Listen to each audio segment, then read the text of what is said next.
تو چلیے آج بات کرتے ہیں جدید جرائم کی دنیا کے ایک ایسے نام کی جس کا ذکر آتے ہی ذہن میں صرف خوف آتا ہے۔ $25 ملین۔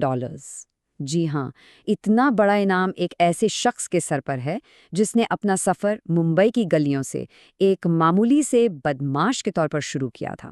لیکن سوال یہ ہے کہ آخر یہ ہوا کیسے؟ ایک پولیس والے کا بیٹا عالمی دہشت گردی کا اتنا بڑا نام کیسے بن گیا؟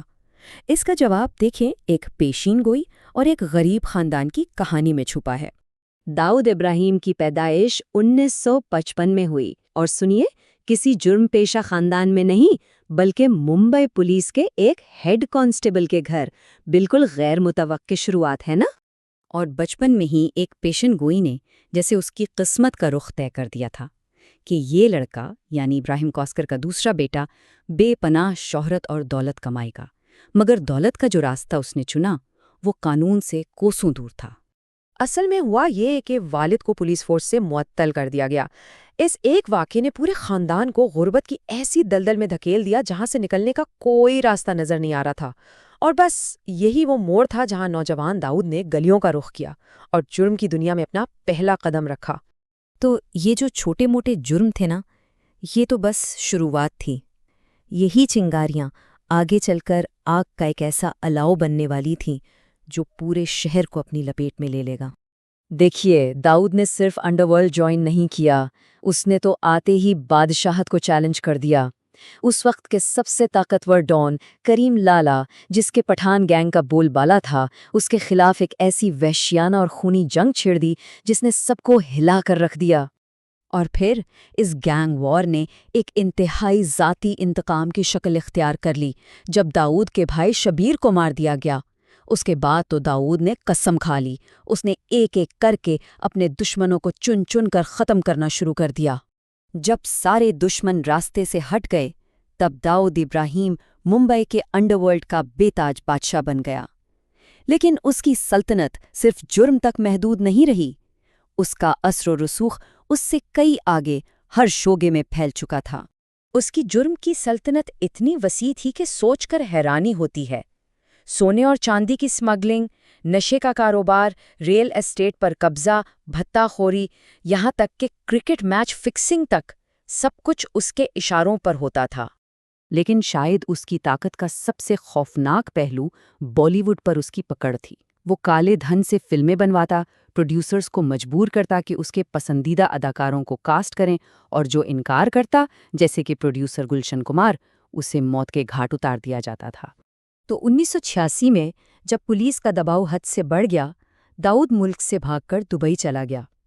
لیکن اس کہانی کا سب سے تباہ کن باب ابھی لکھا جانا باقی تھا۔ 12 مارچ 1993 یہ تاریخ اس کی کہانی کا اہم ترین موڑ ہے۔ یہ وہ دن تھا جب وہ ایک گینگسٹر سے ایک عالمی دہشت گرد میں تبدیل ہو گیا۔ داؤد نے الزام ہے کہ پاکستان کی ISI کی مدد سے ایک کے بعد ایک 12 دھماکوں سے پورے ممبئی کو دہلا دیا۔ نتیجہ 257 بے گناہ لوگوں کی موت۔